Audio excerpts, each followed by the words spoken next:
Arrived, first of all, launched the ability to invest in shares of individual rental properties.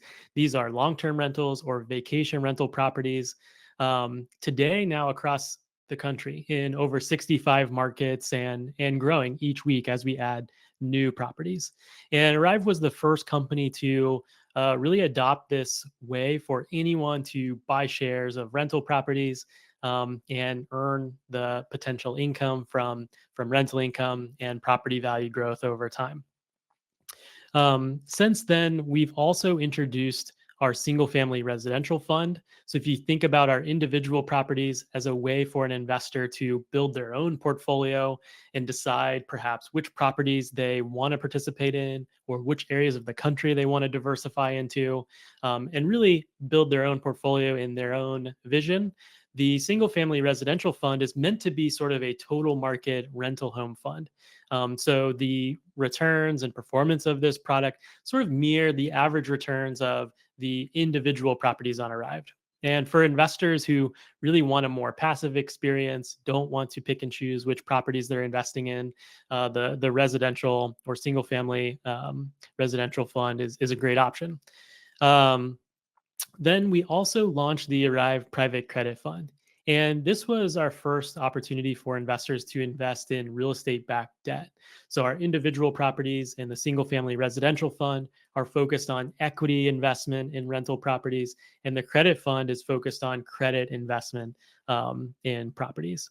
And our individual and rental home fund provide a mix of returns between rental income and potential appreciation, while our credit fund provides a dividend yield. So all of the returns really coming from the distributions or dividends from earning interest payments on underlying loans.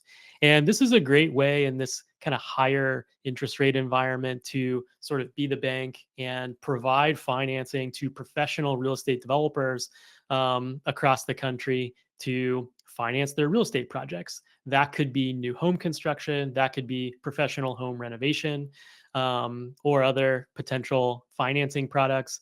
And this product has, really performed well since launch, paying an 8.1% annualized dividend yield and providing a great opportunity for high yield backed by residential real estate assets.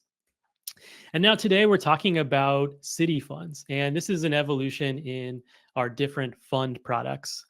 Really, if you think about the single family residential fund as sort of our total rental home market fund, the city fund is meant to mirror individual sectors or specific slices of the market.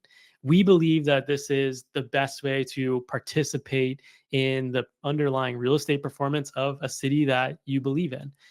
So if you want the ability to pick and choose which markets you're investing in, similar to our individual properties, but you also want some of the efficiency and sort of ease of passive investing of a pooled fund, really the city funds might be for you.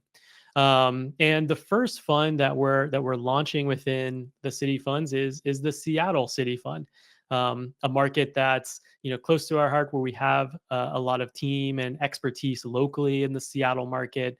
But also, it's been one where we've really been wanting to allow investors to participate in the growth that is happening in this market. So the Seattle Fund is one market that we plan to introduce. But really, over time, we hope to have a mix of different cities across the country for investors to participate in, very similar to our individual property offerings.